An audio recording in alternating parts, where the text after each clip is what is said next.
Hey everybody, welcome back to Northernlion Plays The Binding of Isaac Afterbirth Plus. Rolling an Eden run here. I don't know why I was waiting for the tick, tick, tick, tick, tick, tick, tick, tick, tick, tick, tick, tick, tick. Okay, we got that Daria's best friend haircut, TEOX9ASR. I like it. I like this run. Especially getting an extra spirit heart right off the bat. You know, nobody's riding home and going, Dear Ethel, conditions are rough out. Okay, maybe actually it's terrible. I'm not fully convinced yet. No, it's good. I have to think. What do you think about the idea behind... Like, this is a real question right here. You take lard, you're gonna go down to like 0.65 speed. You're gonna be low, there's no getting around it. But you're hoping to get a speed upgrade within the next couple of floors. Moreover, you have the kind of HP that allows you to be really aggressive when positioning yourself towards deals with the devil. However, I gotta say, the more I think about it, the more I'm like, I'm not fully convinced that there's a, there's a good way forward for us there. I don't think HP is in a dire strait, or a dire docks, for that matter. But if we get a speed upgrade, that'll make our decision a lot easier. It's a Wednesday today. It's been a good week. I can't deny the quality of the week that we got going on here. I've been talking a lot about two specific video games, and they both got their hooks in me. One of them is Civilization 6. I'm recording Isaac right now because I like Isaac. I have a deep-seated love of Isaac and a commitment to it over the years. But man, I could be playing Civ 6 right now. The only reason I'm not is because I already have a backlog. And it's like my #1 productive but also bad habit is like, I'm excited to play a new game on the channel. Let's play so much that I can't even take any feedback on it because, the whole series will be done by the time they start going up. So I'm pumping the brakes ever so slightly, playing some Isaac instead. But Civ 6 has got its hooks in me, man. I think I'm in what I would describe as the Civ sweet spot, which is having played enough Civ to be familiar with the base level mechanics, and I really do mean base level mechanics. Unit types, resource types, etc., etc. Once we get to the point where it's like, if you have a theater district next to a government square, you get +1 amenity per population in the city. I'm like, no. Make a horse archer, and then drag that horse archer onto your enemy's capital. And then when they offer you peace, laugh in their face. Denounce them. But not so much knowledge in Civ that, and I'm not hating on anybody who exists in this space, and there's like literally hundreds of thousands of people who this describes quite well. But people who know enough about Civilization that they always think the previous Civilization was the best one.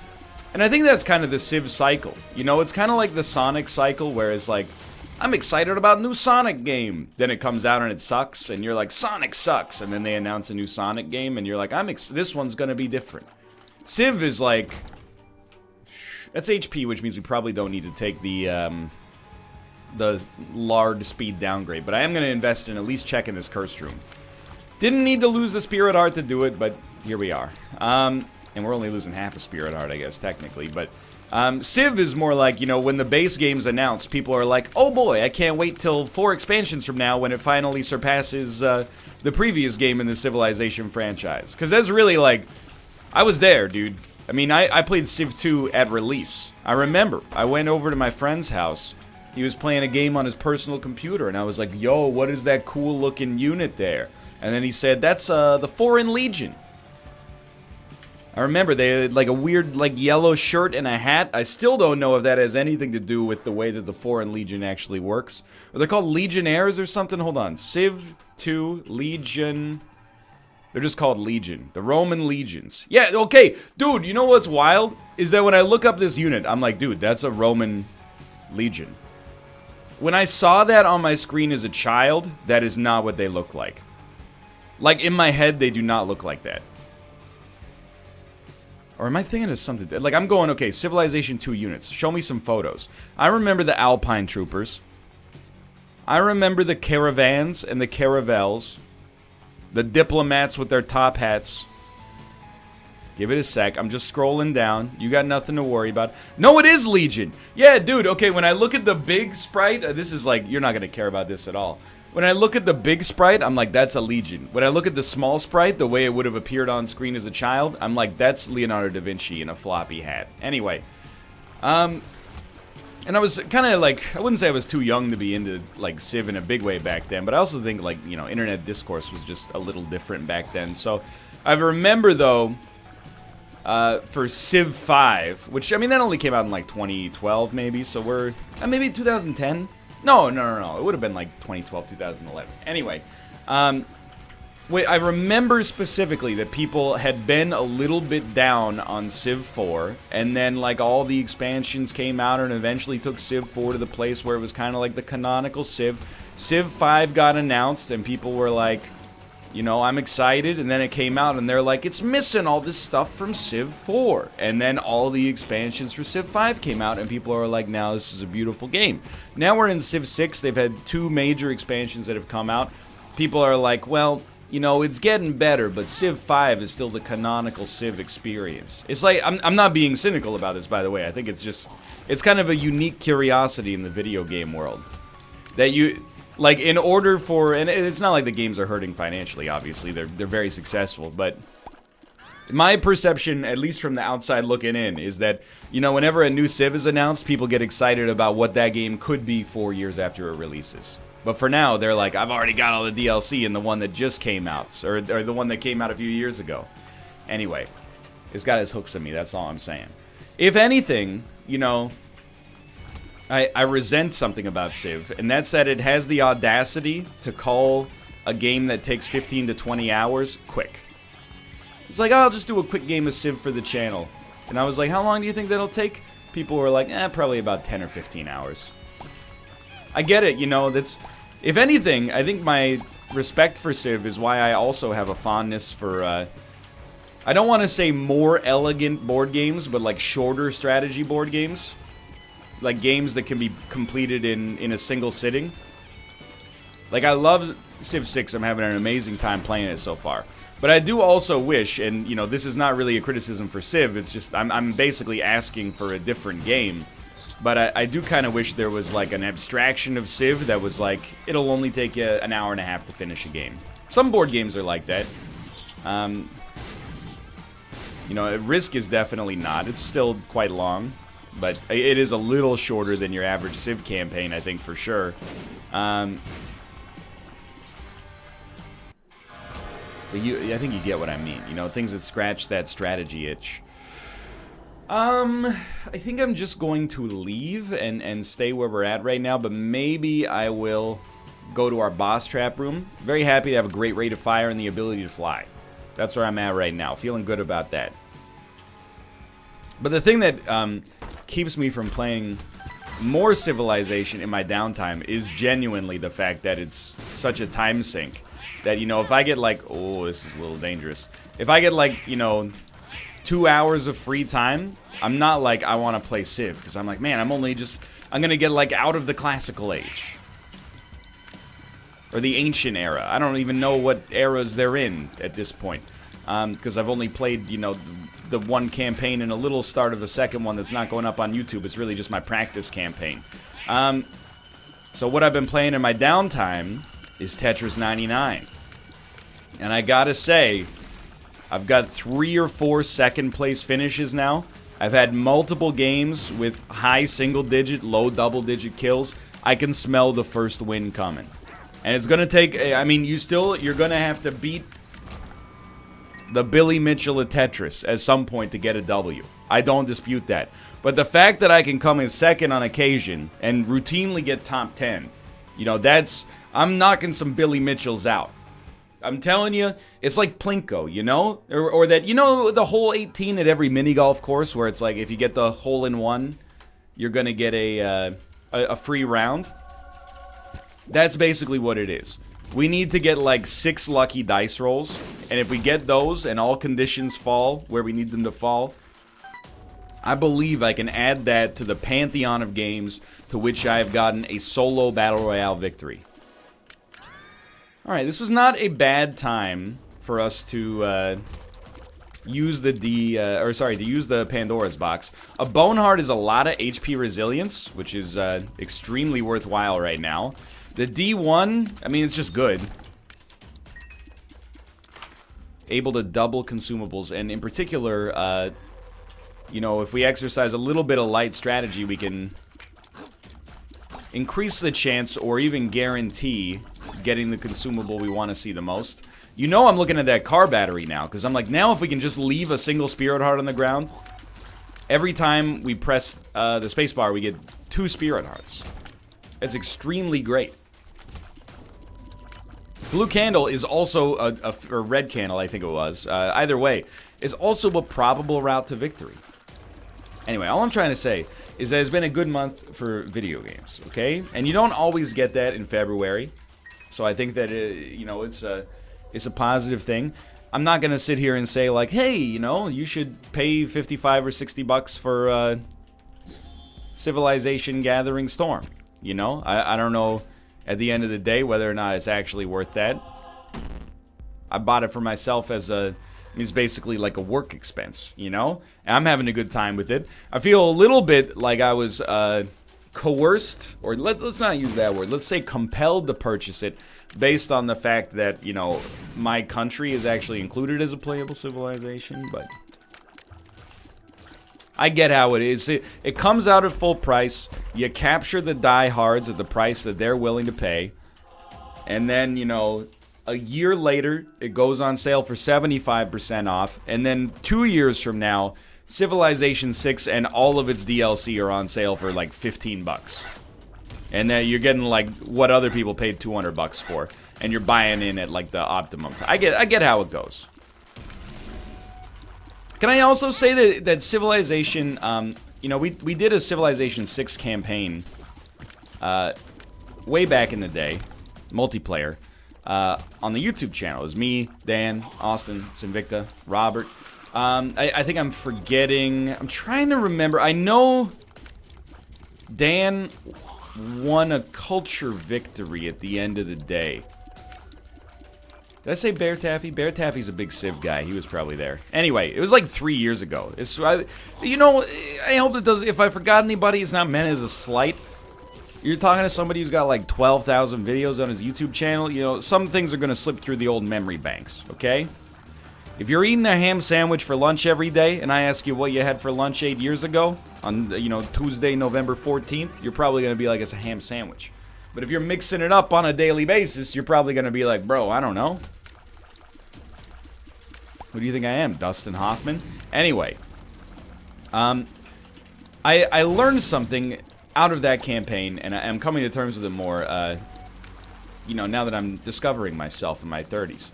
I have very little patience. People are like, will you ever do a Civ multiplayer campaign again? I can tell you with confidence the answer is very, very likely that I will never do another Civilization 6 multiplayer campaign. I'll tell you why. And this is not... the Paradox stuff is different, because that stuff happens in real time, which I think is why, you know, it's absent the exact same criticism. But, man, if only we had PhD, this room would be worth something. I am too impatient to have a fulfilling time doing that. And at the end of the day, if I slowed down, I would probably make better decisions in the video game. And other people are all... Like, there's no incentive in a turn-based game, especially with simultaneous turns on, for me to go faster than anybody else. I might as well wait until the slowest person goes, I've thought about all possible permutations, and I'm ready to go. And then make my move at that point, taking the maximum amount of time for analysis and consideration. That's just not the kind of person I am, as much as I work towards it. I know it sounds selfish. I mean, it is selfish, but it's selfless to admit my own personal quirk. I'm admitting for sure the problem is with me. And I had this problem, you know, even as young as, like, you know, my adolescence when I was playing competitive chess. Typically, you know, I don't remember the specifics, but if you're playing chess at, like, a tournament level, I mean, at a low tournament level, I'm not talking about, like, the World Championship, you would usually get like 90 or 120 minutes on the chess clock. I understand, You know, we're talking about your Magnus Carlsens of the world. You know, when you get into the Blitz, it's like, you know, 30 minutes, but every time you do a move, you get 15 seconds back. Look, I had the SciTech $200 digital chess clock. I did, because I asked for it for Christmas one year, all right? But we were also using a lot of those, you know, plastic wind-up yada yadas. Dude, I mean, like, I really just feel like we need the offensive punch right now, unfortunately. So typically, you know, you be at a tournament, you go, you know, I used to play in a local chess club. You show up at like 6:30 p.m. and you look at the bracket, you find your opponent, you sit down, you set your chess clocks, everybody checks it, you shake hands, you're good to go. You could be there as late as 10 or 11, just playing one game of chess. And to me as an adult, but also to me as an 11-year-old child, that was a friggin' snooze. Now, I did it, and, you know, by 11-year-old standards, it was relatively successful, for sure. However, it's a lot of time to invest in a single game of chess. Where my real strength and enjoyment lied was blitz chess, where you get, like, you know, 15 or 20 minutes for the entire game. I think, if you give me like an infinite amount of time, I will probably make worse decisions than the average person. I feel like if you give a short amount of time that puts other people under the gun, I make better decisions than average. From a video game context, at least, is what I'm saying here.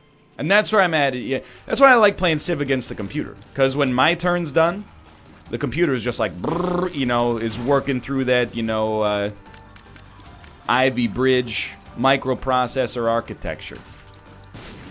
And at the end of the day, it sounds, you know, it's too easy to just be like, just don't pressure your friends to go faster, lol, forehead. You know, I mean, I get the idea.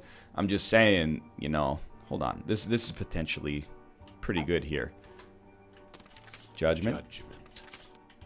For real, like, we don't need this many judgments, but I'm figuring, like, we could turn one bomb into a lot of consumables here. And if we get demon judgments, we can play them multiple times, maybe. Probably not, but maybe, if they end up being real close together. Because you already play one twice, and that's basically the exact upper bound of your invincibility.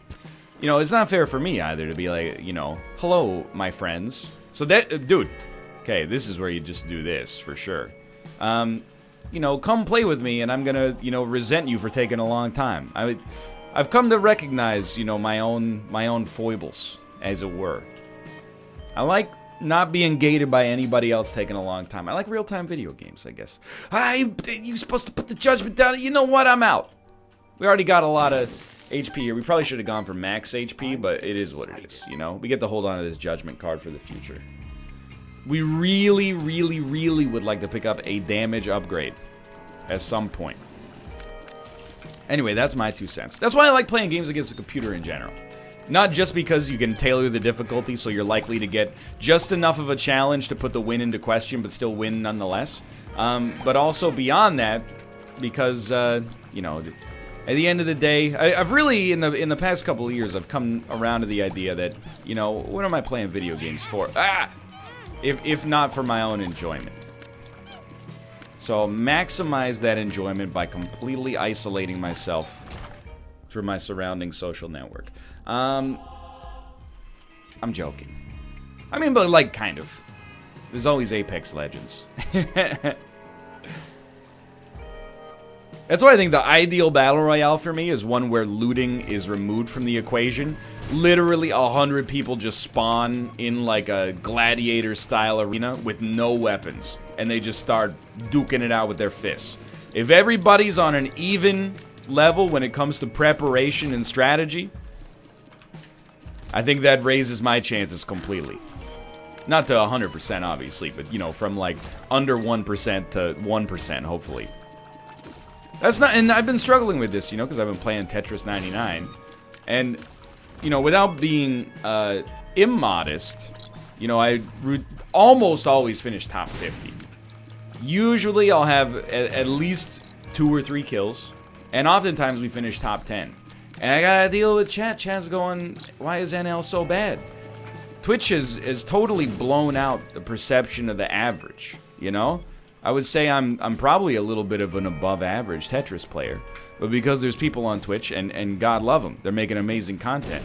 They, you know, there's one dude on Twitch, oh man. If you get somebody's Twitch name wrong, you look like an inconsiderate jerk, and then also it probably sounds funny. But his name's like Wombi?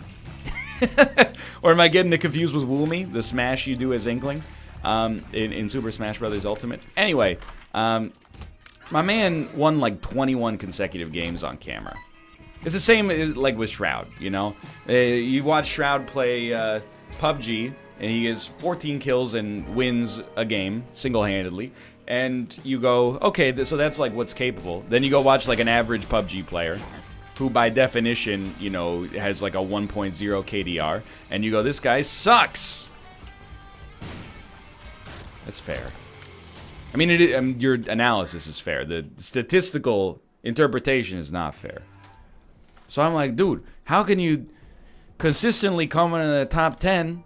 How can you suck? It doesn't make any sense. Or did I say statistically? I mean, consistently coming in the top 10. Regardless, though. I think it's like the same thing, like, the metaphor I use is very strange. But you ever watch, like, you know, professional tennis? I was really into professional tennis for, like, you know, maybe 2 or 3 years. Back in the early 2000s. You know, Pete Sampras, Andre Agassi. It was like the dawn of Roger Federer's career. If you're not familiar with who these people are, they're 3 of the greatest male tennis players of all time. 3 of the most successful. And you would have, like, you know, Pete Sampras, consensus number 1 at the time. He would go up against, like, the 12th best tennis player in the world. And he would just destroy them in straight sets, you know? And you'd be like, man, Michael Chang really sucks. The thing is, there's like 1,000 people that consistently got bodied by Michael Chang.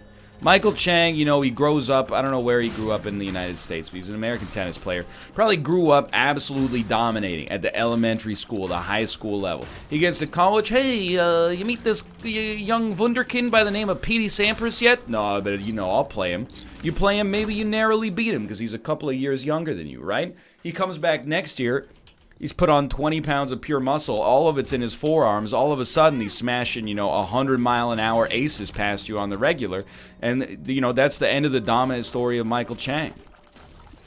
You know, I can tell you, not from experience, but, you know, when you're watching that as a kid, you're like, man, Michael Chang's garbage. He's not garbage. He's like the 12th or 16th best player in the world at the time. You know, it's... You rise up until you know, if you're the best in the world, obviously you have a, you know, you're kind of absent this fact until age catches up with you. But, you know, I'll tell you from experience, you know, when it came to, like, chess tournaments. School chess tournament, you know, 10-0 every time. And that's not, like, I'm not trying to brag because at the end of the day, you know, it's just chess. You know, and my school did not have many people in it. But, you know, you're going 10-0, you're going 12-0, something like that. If you got a draw, it was like a bit of a surprise and a disaster. Then, regional chess tournament, or like the school board level chess tournament, usually you're popping up another 10-0, to be honest with you. These are not even like FIDE rated. Then... you go to the regional chess tournament, and this is around the point where you start to have a little bit of uncertainty. You know, you go to the bracket, you know there's like 3 other people at the chess tournament that essentially can compete with you. So, you know, you're watching them, and, you know, you're all first 4 matches, you're all winning, then you start playing each other. You might come away with a loss, you might come away with a draw, but you're definitely hitting the podium. Then you go to the provincial level chess tournament, and you get shat on. And, you know, if you're 1 order of magnitude better than I was, you dominate that chess tournament. And then you go to the national chess tournament and you get shat on. And then if you're 1 level better than that, you dominate the national chess tournament, then you go to the international chess tournament and you get shat on. You know? Or, if you're one of the best players in the world, you go to the international level and you compete. That's basically how it goes, you know? You blow out all, you have to look at it, I guess... through the lens. I'm sure you guys have things that are similar, you know? Maybe you're, like, amazing at, you know, creative writing, you know? You gotta... or public speaking is another good example, you know? You know, do really well at public speaking in your class, and then all of a sudden you're giving your speech in front of the whole school, and then all of a sudden your school's like, hey, do you want to go to this other school across the city and give your speech there against like other speech givers from other school districts? And you're like, yeah. And then all of a sudden people are like, it's okay. You eventually just reach the level where people are like, I've seen better. Unless you're one of those preternatural talents. So that's the thing. Like, I think if you look at it, if you took Austin out of our collegial, is that a word? Pool. Hold up here. I'm gonna take a stab at something. I think like I'm a silver level battle royale player within our group. You know, Corey is definitely higher than me as well. It's like Austin and Corey are higher than me. Me and Malf are probably roughly at the same level. And I'm not gonna, you know, crap on anybody else, including Dan Giesling. I'm just saying. You know, but then when you go into like the greater populace at large, you know, people at that, you know, silver level, we're probably a little below average relative to the norm. And then if you go to like the esports level, we're like truly god awful. So it really depends on the lens to which you're, you know, checking, I guess. All I'm saying is in the average Tetris 99 lobby, I think I'm an above average player, okay? And I've never had a game where I flip-flop as much in my opinion of it as with Tetris 99, I think. It's really, like, I've gone from, yeah, it's like a good, like, novelty, but I'm never gonna play more of it, to, like, actually it sucks, and it's poorly designed. And, you know, there's nothing you can do if you start a game and 9 people just happen to be targeting you via the random number generation. And I'm not saying, like, it's RNG. I'm saying, like, literally, people start the game on random targeting, and sometimes, you know, you just end up being targeted by, like, you know, 10 people right at the start. And now I'm at the level where whenever I start a game and I see that like more than 4 or 5 people have me targeted, I'm like, oh, I'm not locked in here with you. You're locked in here with me. Because everybody that whenever you clear a line, you send garbage to everybody that attacks you if you're targeting attackers. So, you know, now all of a sudden I'm like, dude, every time I clear a line, I get to send 5 or 10 lines of garbage instead of, you know, sending 1. You're racking up those KOs. So, I don't know. It's gone from, like, curious novelty to wasted opportunity to Game of the Year candidate. All in just a very, very small period of time. The fact that it's free is... I mean, it's awesome. Let me get that out of the way. Because we have the virus, I think I will go Book of Shadows, but D1 has been awesome for us, for sure. The fact that it's free is amazing, because were it not for the fact that it's free, I bet a lot of bad Tetris players would not play. And I don't mean that to be rude. Like, we want to phrase it in the positive. A lot of people are getting introduced to Tetris in a palatable way. But if I can phrase it in the most selfish way possible, it's not just Tetris pros. And as a result, there's a lot of fodder there. I don't even get stressed out in a Tetris 99 game until we're in like the top 50. Oh, watch out. We got a badass over here. First he's talking about how he went 10-0 in his elementary school chess tournaments consistently. And a tie is actually worse than a loss. No, it's not like that. It's not. I'm telling it like it is. At the end of the day, am I a good chess player? No, I'm an amazing chess player if you've never played competitive chess. It's just the way it goes, you know?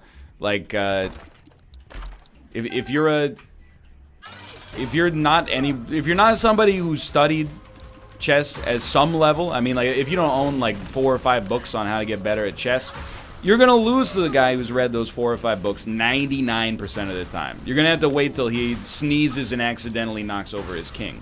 And the guy who has 5 books on the subject is gonna lose to the 12-year-old kid who has, you know, Gary Kasparov as his tutor. You know, it's just... It's one of those things... It's like a fighting game, you know, where, like, the skill difference makes a huge difference whatsoever. Or a huge difference in general. You know, in some games... If you're 100% better than somebody else, you'll win twice as many games. And in some games, if you're 100% better than somebody else, you'll win every game. Chess is closer to the other end of the scale. So, You know, if you're an extremely novice level chess player who knows the rules and consistently beats the other people in your family, you know, I would probably beat you 9 out of 10 times bare minimum. If you're a competitive level chess player, you would probably crush me. It wouldn't even be close. I wouldn't even have fun. I don't even remember like half the stuff you need to remember in order to stay competitive. Like, okay, I'll open with e4. If you respond with 1 c5, you know that you're doing the Sicilian defense because you'd like a closed game that, you know, slowly gives both of us a headache, I'm out. I tip over my king, I resign. If you're playing me, you respond with queen pawn to d5, or you respond with your king pawn to e5, okay? We're playing an open game, and if that's going to be a problem, go play somebody else who's trying to get on the international circuit, okay? I'm not interested in your, oh, I've got the Sicilian Dragon Najdorf variant, okay? I'm not interested. Toss me a 1f4 Alekhines opening. Let's get interesting. Let's put some moves on the chess notation that get a question mark and an exclamation point next to them. Let's put some moves on the chess notation sheet that get 2 question marks next to them. Is it a blunder or is it genius? Nobody knows. Anyway, that's all I'm saying. I do feel like Tetris is like that. Even when I've made the final 2, you know, I've been in the final 2 in PUBG a lot. And I really feel like it comes down a lot of the time to who sees whom first. Whomst. And then who like has the better position. In Tetris 99, if we're in the final 2 and the other person there isn't going, holy crap, how did this happen? I'm dead. You know, sometimes I look at the board of the person who beats me in the final 2 and it's at the bottom. Like, I'm there going, like, I got steam coming out of my ears and they're just like, oh, just another win today. I need to basically luck into a final 2 with somebody who's as bad as I am. Anyway, I hope it doesn't seem braggadocious. Again, I can't stress enough, I was not a high-level chess player. I dominated my regional age group rankings, and then when I was introduced to an older population, or alternatively, a population of people my age who were just happened to be better, you know, due to their own practice, essentially, I got my butt kicked. But if you're like, I'm pretty good, I usually beat my uncle, you don't stand a chance. I respect you too much to try to hit you with the, you know, the queen bishop, but it's just the way she goes. And I say this because, and I don't mean to be rude, at the end of the day, there's always, you know, people who think they're good at chess just by virtue of the fact that, you know, in their elementary school, without any practice, they did better than other people. I had a guy, I didn't work with him in Korea, but he worked at, like, the school across the street. And he was like, I'm pretty good, do you want to play? And then we played one game and I destroyed him. And then he's like, okay, but this time, you know, you be the black pieces and I'll be the white pieces. And then we did it again and I destroyed him. And he was like, you know what, this isn't fun. And I was like, I know.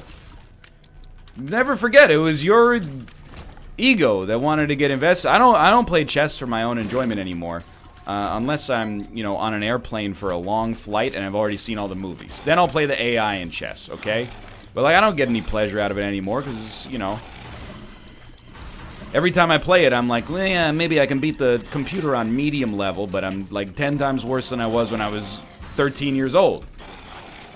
But sometimes, you know, people get it in their head that, you know, I know how a knight moves. I can crush you. Not true. It will not happen. Sorry, I tried to use my spacebar item there. Please, Isaac, I beg you. Give to me a damage upgrade. Now I'm starting to get braggadocious. Regardless. Ever tell a story about how, you know, it was 9th grade or 10th grade? I think it was probably 9th grade. I won my age bracket at the regional chess tournament.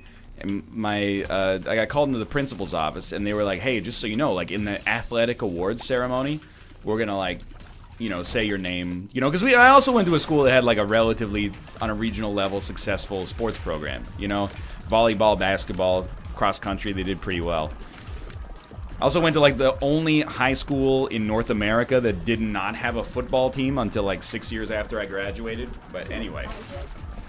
There was an urban legend. There's a horse statue in front of our high school. And the urban legend was that, you know, the graduating class of like 1976 donated enough money that they could either, you know, fundraise a football team or fundraise a statue of a horse. And then for some reason the school administration voted for the horse. And obviously this makes no sense because, you know, one of those is a statue. It's got a one-time build cost with a little bit of maintenance associated. And the other one, you know, it probably costs tens of thousands of dollars a year in upkeep, right? The football team, I mean. Anyway, long story short, they were like, you know, do you want your name to be read? And I was like, please no. I'm a little embarrassed to admit it now, but you know, when you're 13, you're tied into the, or you're more likely to be tied into what the idea of like coolness is, and you know, I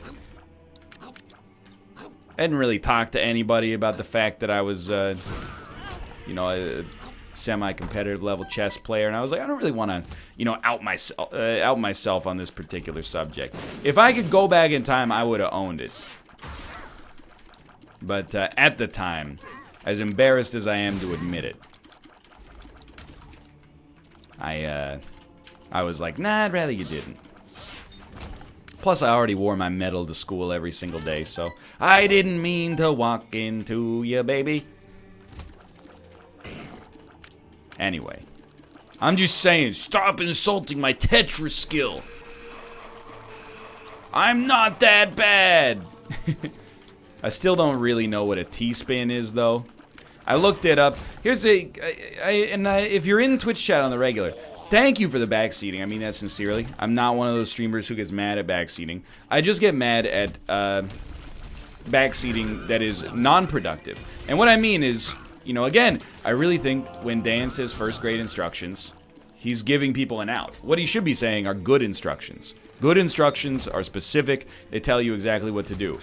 Like, bad instructions is what happens a lot in Minecraft, where people just say one word and expect me to know what it means. They go like, use Rift. I don't even know, like, okay, I know Rift is like an element that you can put into a spell, but like, where do I use Rift? What do I attach Rift to? What kind of enchantment does Rift give me? What's the effect of Rift, you know?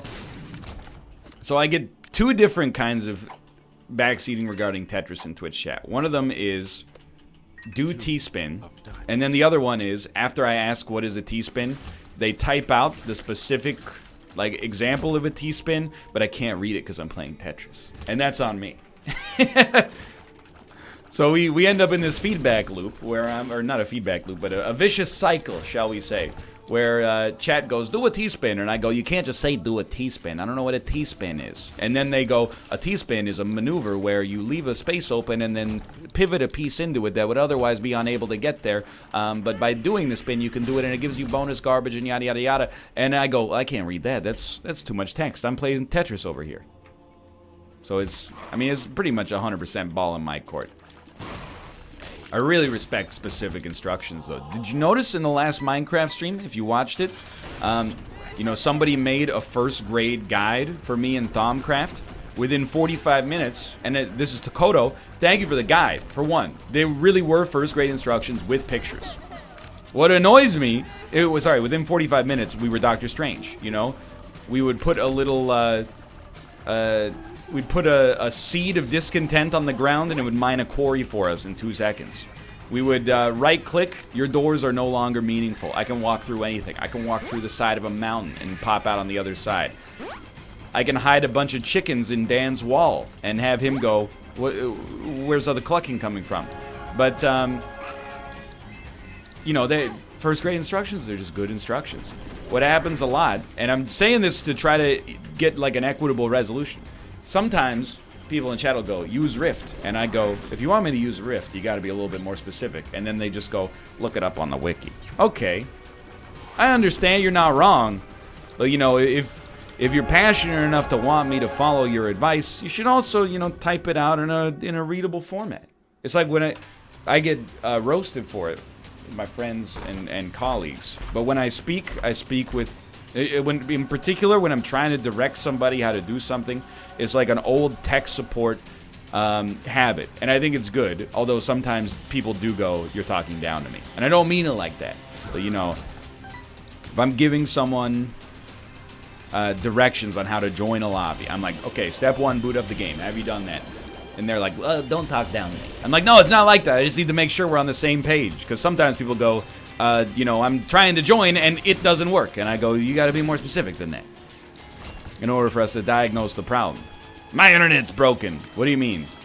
YouTube doesn't work. Every other website works. You know, the cord's not plugged in. You know, there's multiple different sources. So, you know, is the game booted up? Press Shift Tab. Do you see the Steam overlay? Okay, go to me on your friends list. Am I online? Okay, can you click join game? No? Okay, I'm sending you an invite. Do you see the invite? Okay, have you accepted the invite? I don't know. I really value specificity, man. I do. I know that this is probably like the most boring topic of conversation ever. But,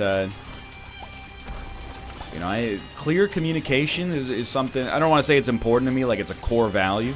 Like if I ran for office, I would be like, we need to communicate more specifically with one another. You know, we got other problems. But, you know, in terms of like, especially when troubleshooting something, I think that's why I actually suck so badly at putting together IKEA furniture. And I did this exact bit probably like a year ago, the last time we put together IKEA furniture.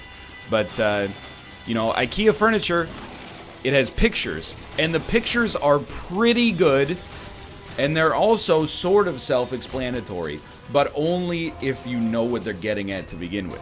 You know, sometimes it's like a picture of a screw and a picture of a hole, and it just goes like, put the screw in the hole. But then, you know, there's no scale, and there's 9 screws of varying lengths, so you gotta look at the picture with no sense of scale and be like, which one of the friggin' screws is this? Is this a medium length screw, a medium long length screw? All I'm saying is, as usual, I'm here to represent my spatially challenged brethren. I'm a word guy.